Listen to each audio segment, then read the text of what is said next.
Assalamualaikum warahmatullahi wabarakatuh. Ila hadrati Sayyidina wa Habibina wa Syafi'ina Muhammadin sallallahu alaihi wasallam wa ila arwahi abaihi wa ikhwanihi minal anbiya'i wal mursalin salawatullahi wassalamuhu alaihi wa alaihim ajma'in wa ala ali kulli wassahabati wal qarabati wa tabi'in wa tabi'it tabi'in bi ihsanin ila yaumiddin wa ila arwahi walidina wa muallimina wa zawil huquqi alaina ajma'in. Wa bil khusus al-alim al-alamah al-syaikh Abdul Samad Al-Falimbani syai'ul lillahi lahumul Fatihah. A'udzu billahi minasyaitonir rajim. Bismillahirrahmanirrahim. Alhamdulillahi rabbil alamin. Arrahmanir rahim. Maliki yaumiddin. Iyyaka na'budu wa iyyaka nasta'in. Ihdinas siratal mustaqim. Shiratal ladzina an'amta 'alaihim ghairil maghdubi 'alaihim waladdallin.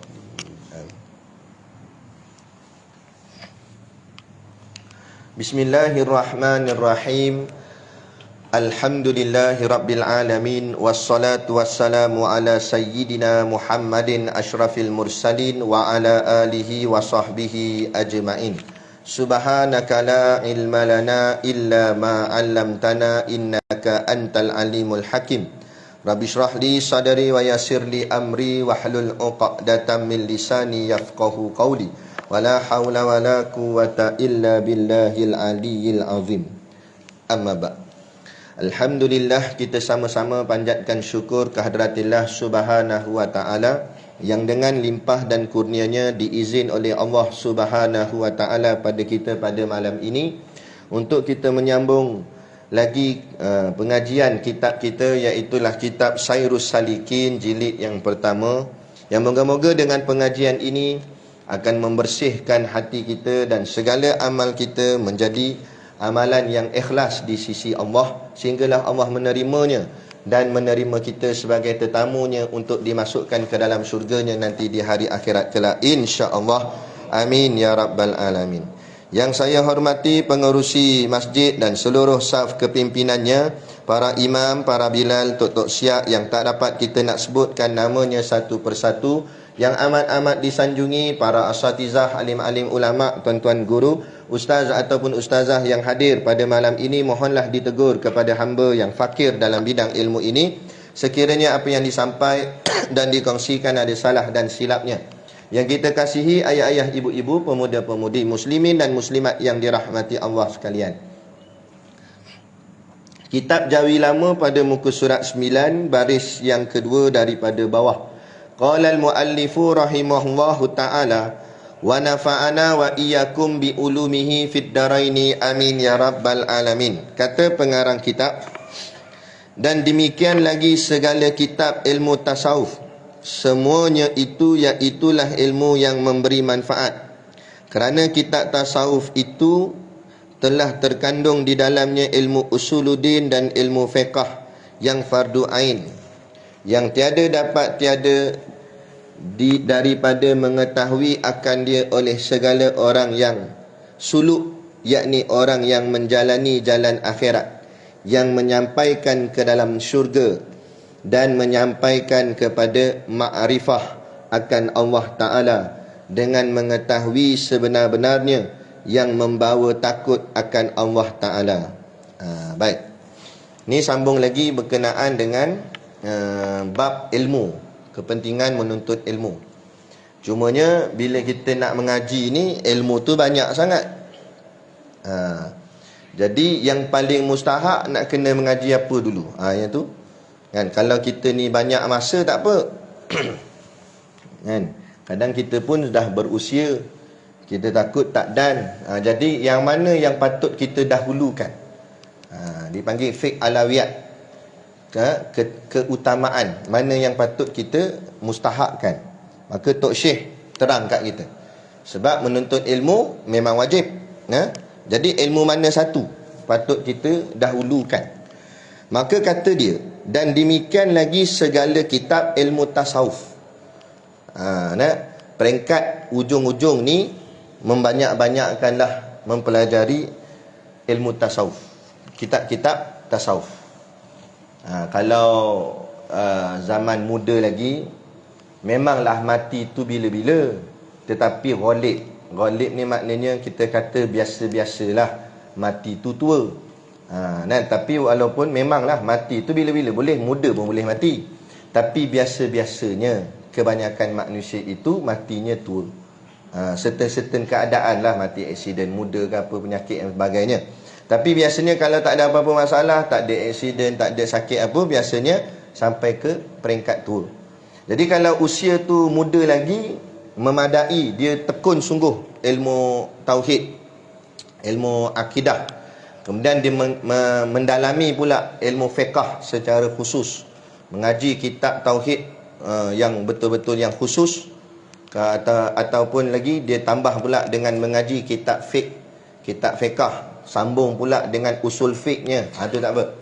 Tapi kalau kita dah peringkat sudah berumur, peringkat berumur ni kata ulama 40 ke atas, kita kira dah berumur dah tu. Sebab muda ni dikira muda 40 ke bawah, 39 ke bawah tu okey lagi lah. Sebab apa? Sebab berata-rata lah kebiasaannya bila menjelang je 40, penyakit mula datang, go out mula ada, kan? Ceng manis mula singgah, darah tinggi pun mula ada. Biasa begitu. Walaupun memang ada gak orang umur 30 kan kena gak, tapi biasa-biasanya umur 40 mesti ada. Umur 40 ke atas tenaga makin kurang. Tak percaya cuba kita lumba lari dengan anak kita. Tak jadilah kita kalah, kan? Dulu ya mungkin jago sekolah, wakil sekolah, kan? Kenangan kita dulu ada pingat kat rumah ke apa ke, kan? Ataupun pernah wakil negara ke, kan? Main kebangsaan ke apa ke, tak kira lah. Tapi naik peringkat umur, dah makin berusia 40 ke atas, dia makin lemah. Makin lemah, tenaga makin lemah, mata dah makin rabun, tak apa nak nampak, telinga pun tak apa nak dengar. Dia mula datang badak tu. Pekat badak mula dah. Slow-slow kadang tak dengar dah apa orang cakap. Mata pun tak apa nampak, mula dah tu. Itu tanda-tanda. Jadi bila dah macam tu, kita takut kita tak boleh pergi lama lah.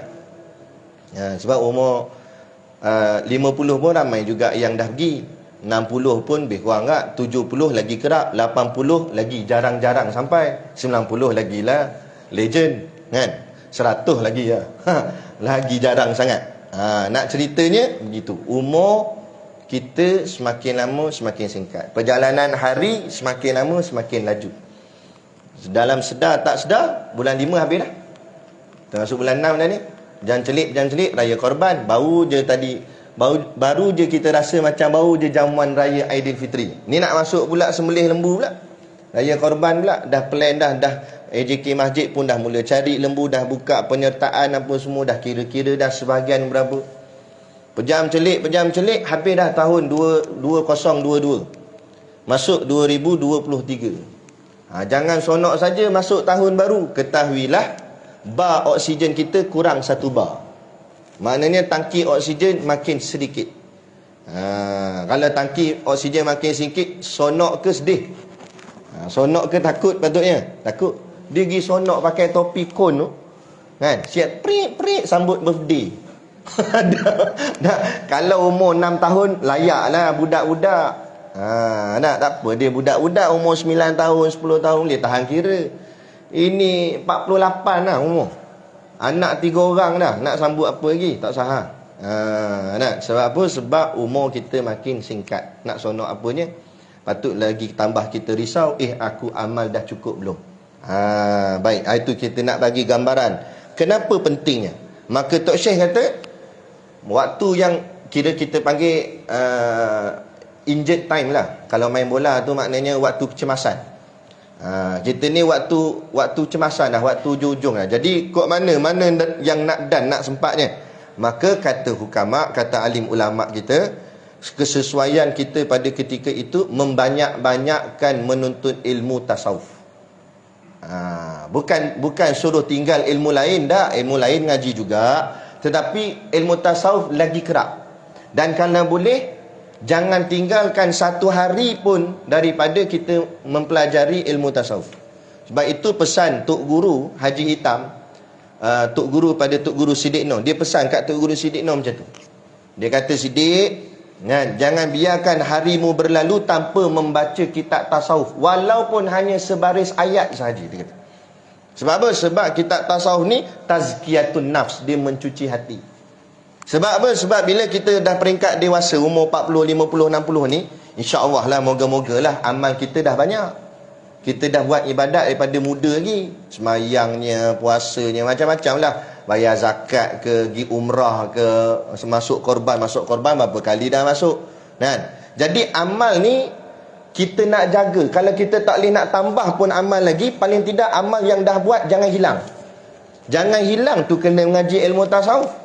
Sebab kerana hatilah menyebabkan amal yang dulu-dulu boleh bankrupt.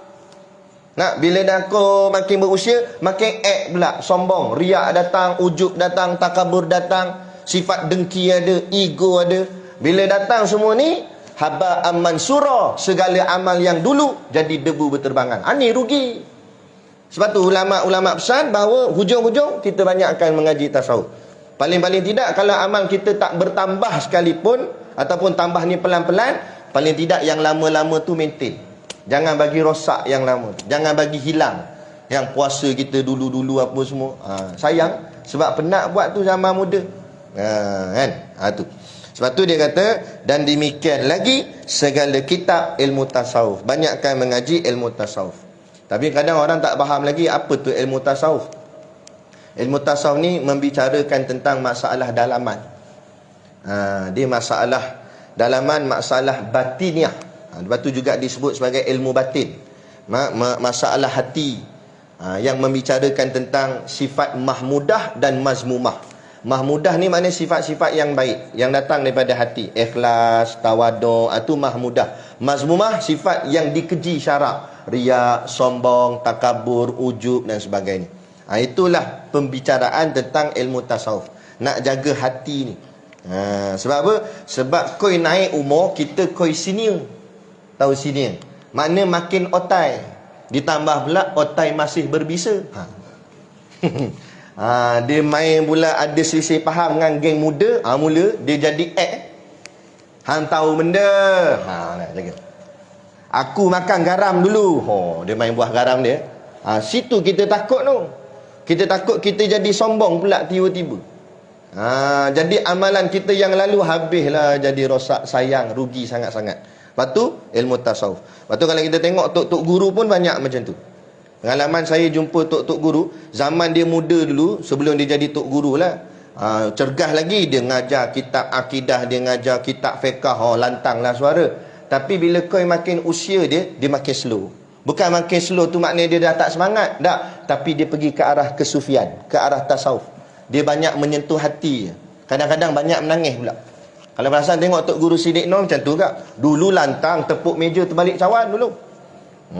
Kapir 14 kali sebut. Kapir gitu. Kerah dulu. Tapi koi lama sudah makin berusia, dia banyak sentuh hati. Kadang-kadang sampai menangis. Khutbah dia kadang-kadang sampai menangis. Ustaz Ahmad Rizam, kalau siapa perasan. Dulu kuat, dulu sampai bangun dalam kuliah. Kan? Tak kira siapa dah dia. Kan? Tapi koi sekarang, koi dia menyentuh bak hati. Sebab apa? Tasawuf. Dia nak pergi, dia dah tahu dah. Bahagian dia makin lama makin hujung. Jadi nak bahagian pembersihan hati. Kita pun lebih kurang macam itulah. Jadi dia kata, dan demikian lagi segala kitab ilmu tasawuf. Semuanya itu iaitulah ilmu yang memberi manfaat. Dan ilmu tasawuf ni termasuk di dalam kategori ilmu yang memberi manfaat. Apa ciri-ciri ilmu yang memberi manfaat? Kita ulang banyak kali dah, bagi ingat kemah balik. Antara ciri utama ilmu yang memberi manfaat iaitu ma yazidu fi khaufika minallahi ta'ala. Ilmu yang lagi kamu mengaji, lagi kamu jadi takut dengan Allah. Itu tanda ilmu yang memberi manfaat. Tak lain tak bukan ilmu tasawuf lah. Ilmu tasawuf ni dia sentuh hati kita. Kita jadi lagi mengaji, lagi takut. Lagi mengaji, lagi takut dengan Allah Ta'ala. Takut dengan Allah Ta'ala. Takut tu pula dia ada dua. Kategori takut tu. Satu takut kerana azab. Satu lagi takut kerana kasih. Dia beza. Takut kerana azab peringkat mula. Peringkat mula kita baru nak berjinak dalam hubungan hati kita, nak mendekatkan diri dengan Allah. Biasanya kita ditakut-takutkan dengan azab Allah. Kamu tak semayang lagi, kena bakar dalam api ni gini-gini. Jadi kita pun jadi jaga semayang tu. Kita dengar azab gini, azab macam-macam azab. Jadi kita jadi gerun dan takut dengan azab Allah. Lama kelamaan hubungan dengan Allah tu semakin rapat, semakin rapat, semakin rapat. Sebab dia takut dengan azab Allah menyebabkan diri dia jadi taat. Dia taat. Dengan ketaatan itulah hubungan dia semakin akrab dengan Allah. Semakin rapat. Bila semakin rapat, dia kenal Allah bukan lagi dengan kemurkaan, tapi dia kenal Allah dengan kerahmatan. Bukan lagi kenal Allah tu dengan takut Allah, sebab Allah ni murka, sifat-sifat yang bersifat dengan sifat jalal. Nama-nama Allah Asmaul Husna, dia ada dua kumpulan. Satu kumpulan namanya nama-nama yang bersifat jalal, satu lagi nama-nama yang bersifat jamal. Jalal ni nama-nama yang menggerunkan, menakutkan. Nama-nama Allah Al-Muntaqim contoh. Apa makna Al-Muntaqim? Maha pendendam. Allah akan korek sehabis-habis apa benda kita buat, walaupun sehalus-halus kerja. Dengar tu takut. Al-Aziz, Maha perkasa. Al-Mutakabbir. Itu semua nama-nama yang menakutkan. Nama-nama yang kita dengar tu, Allah takutnya kalau Allah azab aku gini-gini, macam-macam. Itu namanya nama-nama bersifat jalal. Di samping tu ada juga nama-nama Allah yang bersifat jamal. Jamal ni nama yang lembut-lembut. Ar-Rahman, Maha Pemurah. Ar-Rahim, Maha Penyayang. Apa nama lagi? Maha Penerima Taubat, Maha Mengasihani. Macam-macam nama yang kita dapat nama tu dengan kita rasa kita mendapat harapan. Sebab tu kaedah dia ada dua. Satu disebut khauf, satu disebut rojak. Khauf tu maknanya takut. Kita jadi takut dengan Allah dengan nama-nama jalal tadi. Tapi dengan nama jamal ni pula kita jadi rojak. Rojak tu maksud apa? Maknanya harapan. Kita jadi berharap dengan Allah. Jadi bila seseorang tu dia semakin rapat hubungan dia dengan Allah, maka perubahan makam takut dia bukan lagi takut azab, tapi takut Allah tak sayang dia. Dia bukan lagi takut kena azab ke apa. Samalah macam hubungan kita, lebih kurang lah hubungan kita dengan ayah mak kita. Masa kecil-kecil kita selalu takut dengan ayah, lebih daripada takut dengan mak. Mak kita boleh ngelak lagi, ayah jangan. Mak kata, kita dulu kecil-kecil panjat pintu, panjat grill apa semua. Mak kata, jangan panjat, turunlah nanti jatuh. Kita lagi tinggi naik. Tiba-tiba ayah bawa balik masjid, dengar bunyi motor kelang kabut dah. Ayah kita tengok kita duduk panjat tu, dia suruh turun ke suruh naik? Dia kata naik lagi. Naik lagi, siap lagi. Kita turun tak? Turun. Nampak? Tadi mak suruh turun dia naik, ayah suruh naik dia turun. Takut dengan ayah. Sebab apa kita takut dengan ayah waktu tu? Sebab kita tahu ayah kita satgi dia rotan kita dengan hanger ke apa ke, kan? Dengan buluh lah apa macam-macam. Tak payah kata dia rotan, dia jegir mata pun kita dah nak kencing lah. Kan? Dengan suara dia yang garau apa semua. Jadi kita takut. Kan? Tapi bila kita koi besar, adakah ayah kita nak rotan kita lagi? Ayah kita pun dah tua tak larat. Ada dia nak sepak kita lagi?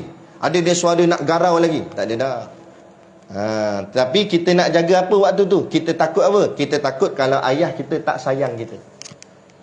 Kalau lah tiba-tiba kita ada selisih faham dengan ayah, tiba ayah kita kata, kalau aku mati hang jangan sentuhlah jasad aku.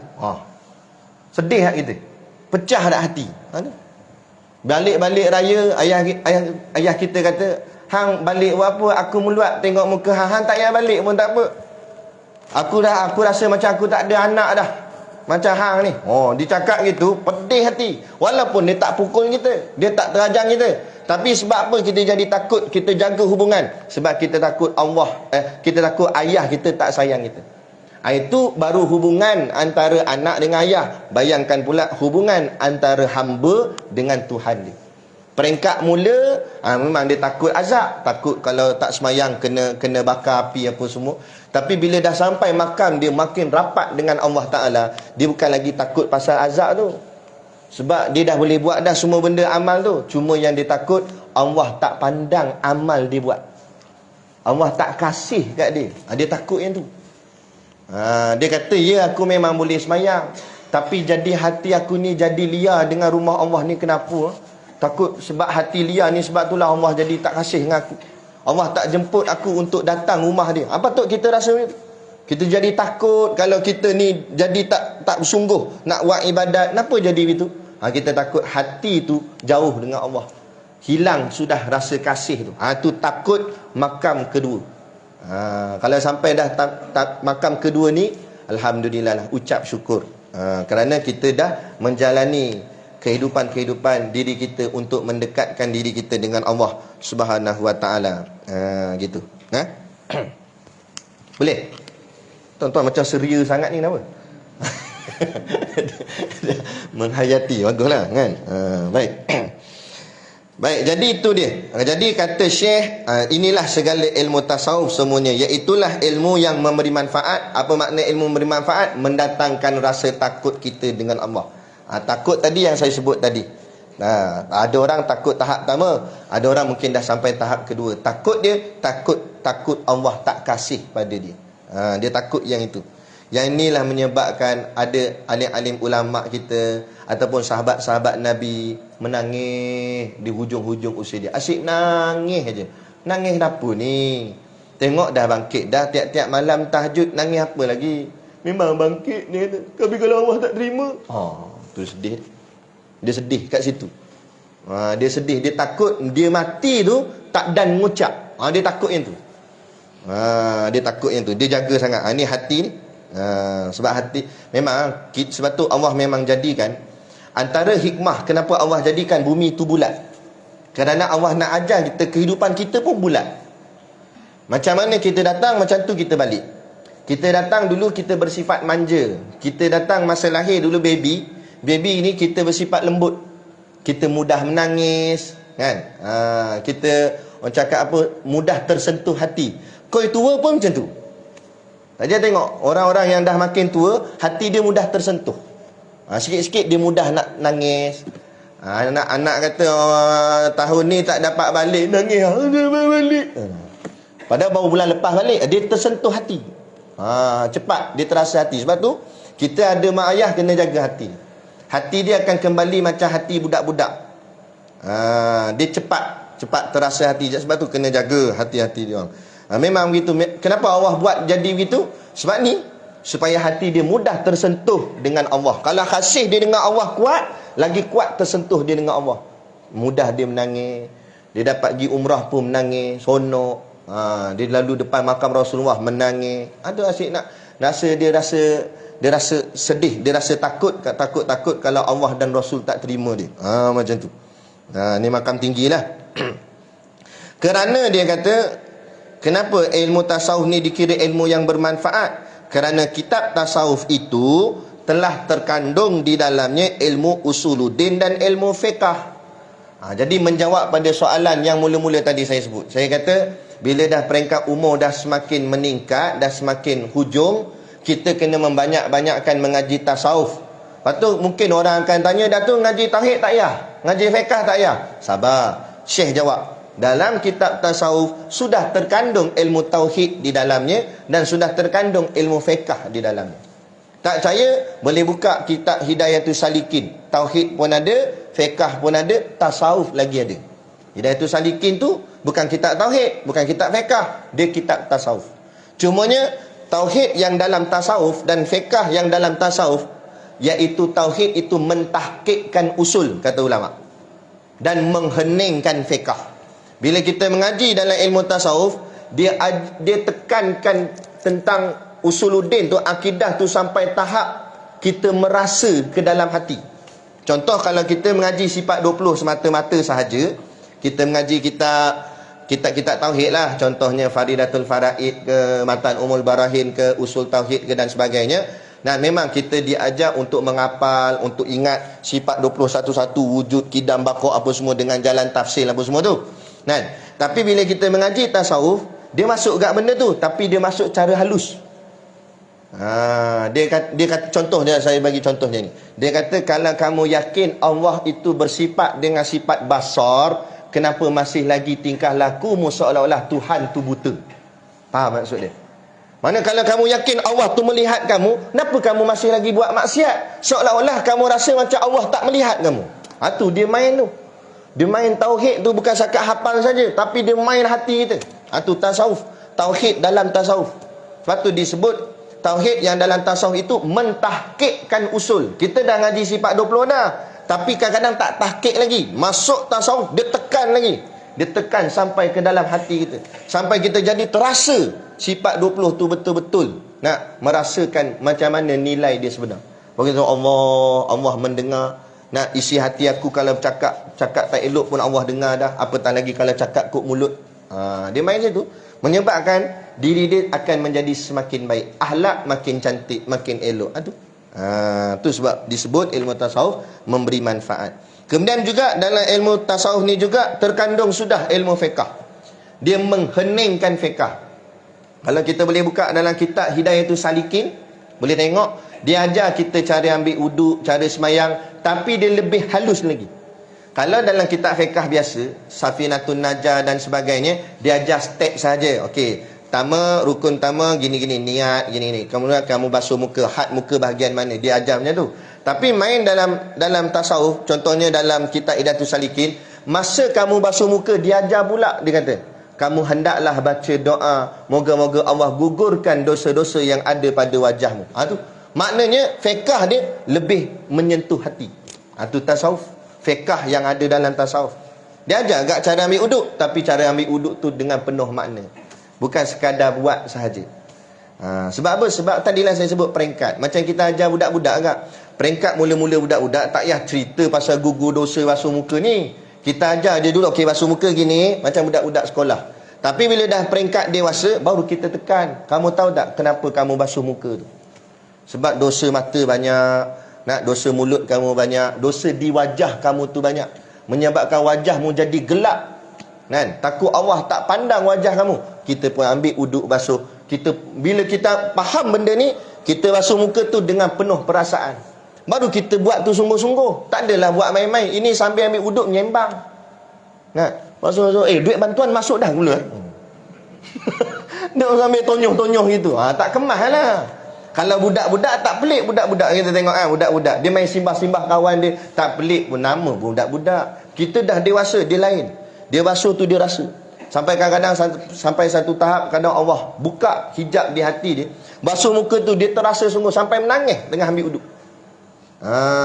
Saidina Ali tengah ambil uduk, tiba-tiba dengar kumandang azan, dengar nama Allah, pucat lesu muka dia tiba-tiba. Kerana jadi tiba-tiba hati dia jadi gemetar dengan nama Allah, jadi takut. Ni sebab ni lah kesufian, tasawuf tu mula masuk dalam hati. Yang inilah yang kita nak cuba capai, insya-Allah. Jadi maknanya dalam ilmu tasawuf sudah terkandung ilmu tauhid dan ilmu fiqh yang asas. Dan malah dia mentahkikkan usul dan mengheningkan fiqh. Maksud mentahkikkan usul, dia memantapkan lagi keyakinan kita pada Allah, dan dia menjernihkan lagi amal-amal kita sehingga amal kita penuh dengan adab-adabnya. Jadi cantik je. Sini tak tahulah ada pengajian ke Hidayatul Salikin. Kitab Hidayatul Salikin tu bagus kalau dibaca.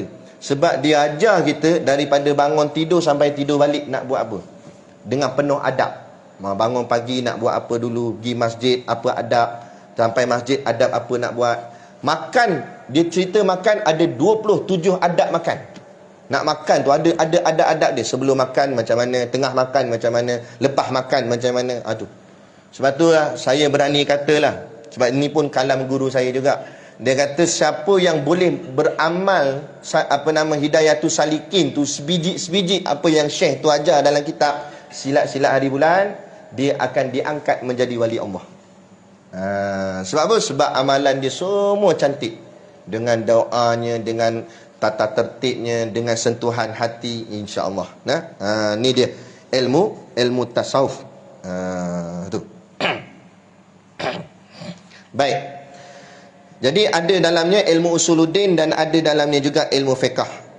Yang asas bagi peringkat kita orang awam, asas pun jadilah. Ada pun peringkat yang memang dia duduk orang cakap apa, khusus dalam bidang agama, jadi mufti ke sebagainya, itu lain. Itu dia memang akan membicarakan tauhid sampai dalam-dalam. Fiqh pula sampai macam-macam qaul, khilaf ulama lah pun. Kita tak payahlah. Tak payah sampai tahap itu. Kita bukan jadi mufti pun. Kan? Takkan mufti Taman Samudra pula. Kan? Tak payah. Kita madai untuk menyelesaikan masalah diri kita. Akidah kita betul, ibadat kita kemah. Jadi jadi duduk makam, walaupun tak duduk makam alim, walaupun tak duduk makam warak, paling-paling tidak duduk makam soleh. Jadi soleh tak apa dah, soleh-solehah jadi baik. Jadi soleh, layak dah boleh masuk syurga Allah. Tapi kadang-kadang itulah dalam duduk mengaji ni, setan kacau juga. Setan kata apa barang Saidul Salikin ni sikit sangat ni ngaji dalam ni usul fiqh ni. Kita diracun gitu. Sebab apa? Kalau mengaji tu sungguh kerana nakkan kefahaman, tak apa. Takut-takut mengaji tu sebab nak act kat orang. Tengok, ui alim ada. Tu tak apa. Sedangkan kata guru kami, ingat, kita berilmu kerana nak beramal. Sudah. Sebab yang nak bawa balik temu Allah tu amal. Jadi cukup kita berilmu nak beramal. Yang kita takut ilmunya banyak, amal tak ada. Ni kita takut ni. Ilmu sembang bak kemas sungguh sembang, dai kopi pumpang masjid tak tangap. Wah, tengok dia syarah dai kopi. Sampai 5 cawan atas tu. Bayar tak gak masuk buku 55? Ajar orang makan main. Kita ni kena ikhlas ni, kena macam-macam. Ada kan? Jadi macam tu. Ada tak mahu macam tu. Ada. Kita lagi banyak ilmu, lagi banyak amal. Jadi kalau ilmu tak banyak mana pun, paling tidak amal kita kemah pun jadilah. Gitu. Baik. Yang fardu ain. Fardu ain lengkap dah. Ilmu tauhid ada, ilmu fiqh ada, ilmu tasawuf lagi ada. Itulah semuanya ilmu yang disebut sebagai fardu ain. Yang tiada daripada mengetahui akan dia oleh segala orang yang suluk. Suluk ni ambil daripada perkataan salaka. Salaka ni maknanya jalan, kan? Suluk maknanya orang yang berjalan. Lepas tu kitab kita ni namanya Sairus Salikin. As-Salikin tu maknanya orang yang berjalan. Berjalan mana? Berjalan mendekati Allah. Maksud jalan bukan jalan tak berhenti, bukan jalan kaki tu. Maksudnya kehidupan kita ni kita buat semakin lama semakin dekat dengan Allah, semakin baik, sampai satu masa kita dah jadi makhluk hamba yang sangat rapat dengan Allah Ta'ala, sehingga diangkat menjadi kekasihnya Allah. Sebab itu kita semua ni, tak kira siapa, walaupun bukan ustaz, bukan ulama, kena ada cita-cita kita nak jadi walinya Allah. Tapi kita kena faham apa makna wali. Bukan makna wali tu jalan atas air, bukan makna wali tu boleh terbang, tapi makna wali yang kita faham ialah kekasih Allah. Jadi kita nak jadi wali Allah, dalam arti kata lain, nak jadi kekasihnya Allah. Bila dah jadi kekasih Allah, kalau kita kasih Allah, takkan Allah nak bakar kita dalam api neraka. Maka masuk ke dalam syurga bukan pasal banyak amal, tapi sebab kasihnya Allah kat kita. Itulah tasawuf. Sebab tu saya cakap, bahagian hujung madai kita mengaji ilmu tasawuf, cuci hati kita biar sampai betul-betul menjadi kekasih Allah. Gitu. Baik. Dapat tiada daripada mengetahui akan dia oleh segala orang yang suluk, orang yang berjalan kepada Allah, yakni orang yang menjalani jalan akhirat. Dia menjalani jalan akhirat. Kena pula kita ni dah ada yang dah pencen. Jadi bila pencen, kerja dunia tu tak sibuk mana dah, boleh fokus dah bahagian akhirat. Fokus sungguh-sungguh lah. Ataupun kadang ada yang belum pencen lagi, tapi hujung-hujung ni otai dah kat pejabat tu. Orang bawah, orang muda-muda banyak buat kerja, dia bebeh wang itu ya. Kan? Jadi tak apa dah. Boleh dah pelan-pelan mendekat-dekatkan diri dengan akhirat dengan menjalani bahagian-bahagian akhirat dengan ibadahnya, dengan ilmu dan amalnya, insya-Allah. Nah, yang menyampaikan ke dalam syurga.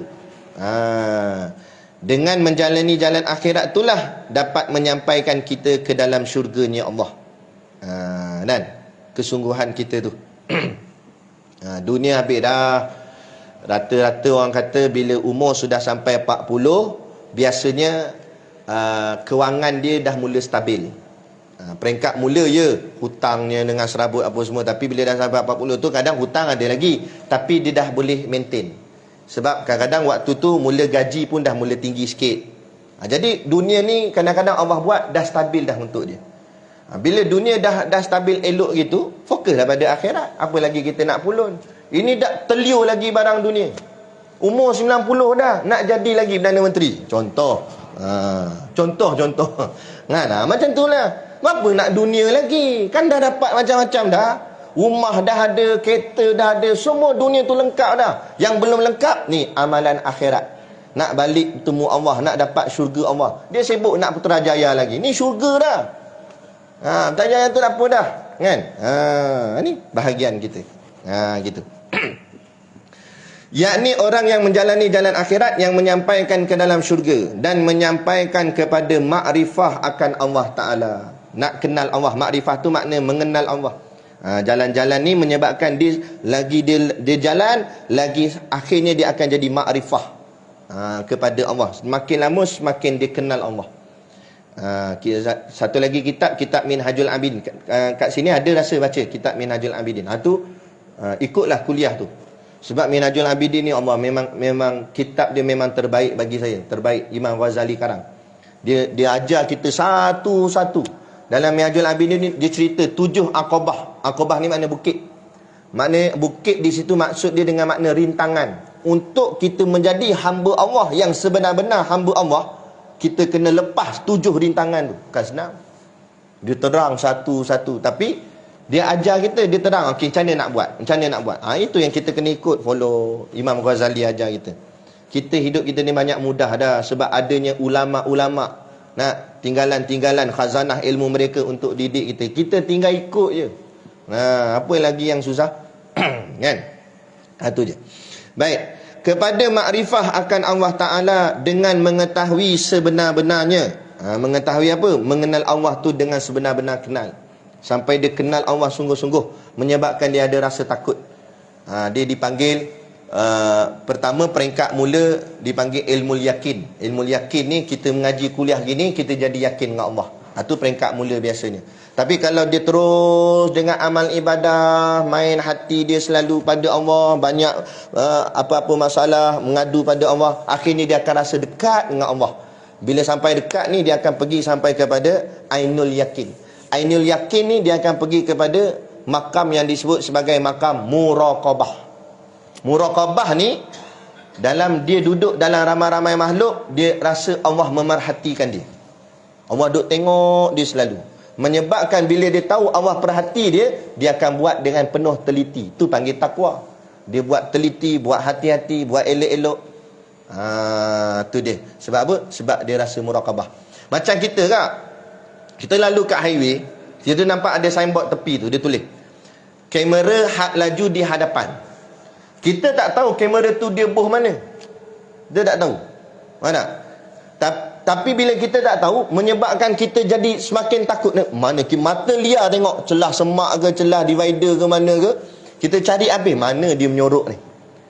Kita tahu daripada 120 turun 20. Nak sampai ES5 pun boleh potong. Slow. Sebab apa? Sebab rasa diperhatikan. Macam tu juga orang yang sudah sampai kepada makam muraqabah, apa saja dia buat kat dunia ni, dia buat dengan penuh hati-hati. Nak cakap hati-hati, nak buat apa pun hati-hati, sebab dia rasa Allah sedang melihat dia. Tu namanya makam muraqabah. Lepas tu saya cerita tu, saya dulu khidmat dengan Tok Guru, bawa dia kan sampai kat satu masjid, dia nak ambil uduk. Dia buka kopiah dia. Lepas tu dia pun pusing kanan pusing kiri, dia tak tahu nak letak mana kopiah. Tak ada tempat nak letak. kan nanti basah pula. Jadi kebetulan dekat-dekat dengan kolah tu ada motor orang parking. Biasalah motor kan, orang parking orang pergi masjid. Saya pun katalah, lah Tok Guru letaklah atas seat motor tu. Saya kata itu. Tok Guru tegur saya balik. Dia kata, dah motor kamu kan? Dia kata, dak lah kan saya datang dengan Tok Guru, bila pula saya bawa motor? Kan? Dia tu. Dia tu kan pandai-pandai suruh letak atas motor orang. Macam mana kira? Ada izin dia ke? Tu. Ini panggil makam muraqabah ni. Padahal memang tak ada, bukanlah masalah besar pun, takkan tuan motor sampai nak marah, tapi dia tahu Allah perhatikan dia. Sampai benda sampai sehalus tu pun dia jaga. Saya pagi tadi ada kuliah subuh dekat belah-belah Gelung Puyuh sana, Surau Nakliyah. Jadi jumpa satu orang pakcik, katanya dia bukan dululah, dia memang Tok Guru lah. Orang lama lah. Cuma sekarang ni kurang lah dia mengajar sebab faktor usia. Anak dia pun ustaz-ustaz belaka. Jadi makan dengan dia. Saya tengok PL dia, perangai dia, akhlak dia memang cantik sungguh. Ini kata orang yang hati dia rapat dengan Allah. Sampai semua benda dia tanya. Dia kata boleh duduk ke? Dia kata boleh. Baru dia duduk. Lepas tu dia tanya pula, biasanya siapa duduk kursi ni? Kata pengurusi tu, dah kursi ni tak ada siapa-siapa pun. Siapa-siapa pun boleh duduk. Nak teman ustaz makan sekali. Tak apa ke? Tak apa duduk. Makan sikit. Nasi tubuh dia buang pula separuh. Telur goreng dia potong setengah, dia bagi kat ustaz seorang lagi. Kalau kita ada lagi. Sebab kita belum sampai lagi kan. Dia Allahu Akbar. Macam tu sikap dia. Lepas tu nak minum air pun minta lu. Boleh saya minum air ni? Boleh memang untuk minum. Baik tuang. Lepas tu dah tuang pula, air dia dah nak habis. Dia tengok air saya pun dah nak habis tak. Dia tanya, boleh tambah ke air ni? Kata. Allahu Akbar. Halus sungguh. Kita mungkin kata Allah banyak nak tanya. Tak, sebab mereka berhati-hati. Mereka lain, makam dia lain, tak sama dengan kita. Kan? Kita ambil kodan aja sampai-sampai itu air aku lah, silap. Sampai silap ambil air orang dengan kita. Sebab punya tak berhati-hatinya. Dia orang macam tu, makam dia orang macam tu. Memang kita rasa pelik lah bagi dia orang. Dia pelik lah tengok kita, mai ambil je. Kita pelik tengok dia kan. Dia pelik tengok kita macam tu. Pelik, sama-sama pelik. Punya halus. Macam saya pernah cerita lah, apa saja peringat balik lah. Tok Guru pada Tok Guru Siddiq Noh, namanya Tuan Guru Haji Hitam. Anak murid pada Tok Kenali. Dia habis-habis ceramah ni, AJK bawa pergi kedai makan. Makanan yang dihidang tu ikan keli. Masak apa tak ingat lah Tok Guru cerita, tapi hidang ikan keli. Tengok Tok Guru Haji Hitam ni, dia tak sentuh ikan keli ni. Dia makan nasi putih. Yang Tok Guru Siddiq Noh masa tu dia mengaji lagi ni, dia pun ambil dah ikan tu siap makan dah. Lah kali kedai tu AJK tu dia tanya, Tok Guru tak makan ikan keli ke? Kata makan. Betul Tok Guru tak ambil? Dak, aku nak tanya, ikan keli ni ambil mana? Dia tanya. Dia tanya dulu ambil mana? Ambil kat bendang Tok Guru. Bendang siapa? Dia tanya. Dak, bendang orang kampung lah kan. Dah hang minta izin ke tak? Tak, biasanya memang dia bagi. Tak boleh, biasa-biasa, haram. Tok Guru Siddiq Noh tengah makan. Dia cerita dengan saya macam tu. Dia kata, anak tengah makan, dia kata. Sudah, dia kata, haram. Letak balik. Nak kata halusnya mereka tu. Dia bukan boleh kira biasa-biasa tak mau. Dia mesti tanya betul, boleh tak boleh. Kita ni kadang-kadang slipper duduk parking situ kan. Dia dah lah datang lambat, dia langkah pijak habis sipar orang sampai depan dia push tu. Masuk longkang kawan tu punya sipar. Balik kaki sebelah ada sipar, sebelah tak ada. Kan? Ada. Perangai walaupun benda tu nampak remeh, tapi inilah menunjukkan akhlak. Ni dia tasawuf, dia jaga sampai tahap tu. Saya kata Allah perhati, betul. Orang lain mungkin tak nampak, tapi Allah nampak. Ingat tadi kita sebut Al-Muntakim, Allah Maha Pendendam. Walaupun benda tu nampak kecil, Allah korek esok macam jenuh kita. Macam tu dia punya halus. Allahu Akbar. Tu kata sebab itulah mereka ni kadang-kadang bi ghairi hisab. Kan? Tak payah timbang lah, lalu atas tiang-tiang surat sepatah kilat. Nak timbang apa lagi, punya halus macam tu. Dia punya yakin dia. Tu. Terus itu makam rendah lagi tu. Ada tinggi lagi. Muraqabah tu bau makam mula. Ada orang dia sampai ke tahap atas lagi, dipanggil hakul yakin, makamnya makam musyahadah. Musyahadah ni, tadi kalau muraqabah, dia duduk dalam banyak-banyak makhluk, tapi dia rasa Allah memerhati dia. Macam tadi kita cakap kat highway tadi, kereta banyak yang lalu juga. Tapi bila sebut ada kamera di hadapan, kita rasa kamera tu macam pandang kita. Itu baru muraqabah. Tapi musyahadah ni, dia lalu kat highway tu, kereta lain tak ada. Dia seorang aja. Lepas tu dia nampak kamera betul kat depan, tengah tengok dia. Poli tu pula sungguh-sungguh pula teropong dia. Lagi takut tu jadi macam mana? Macam tu makam musyahadah. Dia tak nampak dah orang lain. Yang dia nampak dia dengan Allah. Dia nampak Allah dengan mata hatinya. Bukan nampak Allah sungguh dengan mata kepala ni, dengan hati dia. Maksud dengan hati ni, dia rasa sentiasa dia ada dengan Allah. Jagilah kuat dia punya takut, lagi kuat dia punya hati-hati tu. Ada macam kita lah, contoh lah, biasa kalau kita makan kat rumah ke, atau makan dengan kawan-kawan, sembang-sembang pumpang sampai angkat kaki lah apa pun, kita buat relax je. Tapi kalau sekali-sekala kita makan dengan tok guru, rasa macam mana? Penuh gini. Sopannya tadas. Sebab apa jaga sangat? Sebab ada tok guru segan, buat elok sikit. Orang kata tambah sebab dia tengok tok guru tak tambah. Saya makan sikit, memang biasa makan sikit. Padahal kat rumah 4 pinggan. Kan? Sebab apa? Sebab segan tu ada. Sebab apa? Sebab orang yang jenis tawaduk apa ada sebelah. Itu baru manusia. Bayangkan dia rasa Allah ada dengan dia. Allah duk tengok dia. Allah lagi dia segan. Segan semua buat pelan-pelan. Buat Allah. Jaga sangatlah. Inilah nama dia. Makam musyahadah. Tinggi sekali. Tinggi sekali. Itu dia. Ayat ni semua ni lah Allah. Kita cerita boleh lah. Tapi sampai tak lagi. Cumanya kata Tok Guru, dengan cerita ni mendatangkan kita semangat. Kalau mereka boleh sampai, takkan kita tak boleh sampai. Tapi jangan rasa pula keluar-keluar masjid ni dah sampai. Keluar aku rasa aku sampai dah ni yang ustaz cakap tu. Kan? Jaga jadi diperasan jadi wali pula dah. Ada itu dia. Kepada makrifah akan Allah Ta'ala dengan mengetahui sebenar-benarnya, yang membawa takut akan Allah Ta'ala. Hidup dia penuh dengan rasa takut. Tadilah saya sebut tadi, takut bukan pasal takut azab tu, tapi takut Allah tak sayang kat dia, takut Allah tak kasih kat dia. Sehingga kan mereka ni kalau terlepas tahajud, nangis macam budak-budak. Padahal terlepas tahajud bukan terlepas subuh. Kita terlepas subuh, boleh qada kata. Padahal terlepas subuh tu. Ni terlepas tahajud pun dia sedih. Sebab apa? Sebab dia suruh Allah, kenapa Allah tak kejutkan aku tahajud? Adakah Allah dah tak sayang aku? Sampai tahap tu dia rasa. Nampak? Ni dia punya halus. Sebab dia mengenal Allah dengan sebenar-benar kenal. Takut akan Allah Ta'ala. Dan dikerana inilah, kata Imam Malik radhiyallahu anhu, kita tangguh dulu. Boleh? Boleh tak payah banyak-banyak, nanti bukan ingat semua.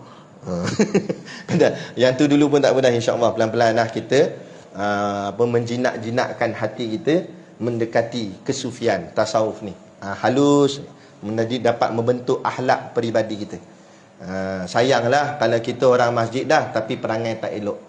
Malah dalam tak elok peribadi kita, membawa buruk pula imej kepada masjid. Takut orang dah kata, ni perangai orang masjid ni, aku menyampah, jaga. Jadi kita yang mengaji ni, perhalusi benda ni, supaya akhirnya akhlak kita semakin cantik, semakin elok, semakin cantik. Sehingga kan orang yang di luar masjid akan tertarik. Comel-comel perangai geng-geng masjid, aku nak ikut juga. Dia jadi tertarik. Tu. Jadi insya-Allah. Dan kita berhenti, tandakan dekat dan dikerana inilah, kata Imam Malik. Berhenti kat situ nah. Boleh. Dan macam biasa di luar sana ada sedikit produk perniagaan untuk menampung sekolah pondok dan juga tahfiz kami. Jadi membelilah sambil menderma, membeli sambil niat menderma, insya-Allah.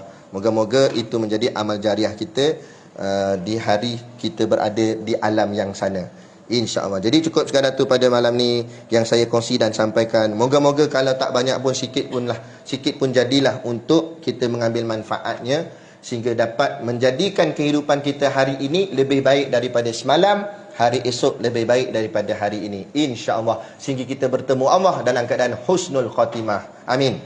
Jadi cukup sekadar tu. Wabillahi taufiq wal hidayah. Wassalamualaikum warahmatullahi wabarakatuh. A'udzu billahi minasyaitonir rajim. Bismillahirrahmanirrahim. Alhamdulillahirabbil alamin wassalatu wassalamu ala sayyidina Muhammadin asyrafil mursalin wa ala alihi wa sahbihi ajmain. Allahumma taqabbal minna salatana wa du'aana innaka antas samiul alim wa tub alaina innaka antat tawwabur rahim. Allahumma ja'al dinana dinan Nabi Muhammadin sallallahu alaihi wasallam wa islamana islamal muslimin wa imanana imanal mu'minin wa salatana salatal khashiin wa a'malana a'malas solihin wa niyatana niyatal mukhlisin wa dhunubana ya Allah dhunubal mustaghfirin wa hayatana hayatal ulama wa mautana bi mauti syuhada wa dikinal jannata ma'al anbiya'i alaihimus salatu wassalam. Rabbana atina fid dunya hasanah wa fil akhirati hasanah wa qina adzabannar wa qina adzabannar wa qina adzabannar. Ya Allah, ya Tuhan kami, permudahkanlah segala urusan kami di dunia dan di akhirat. Wa sallallahu ala sayyidina Muhammadin wa ala alihi wa sahbihi wa sallam. Subhana rabbika rabbil izzati amma yasifun wa salamun alal mursalin walhamdulillahi rabbil alamin. Amin ya rabbal alamin. Taqabbalallahu minna wa minkum. Takbir.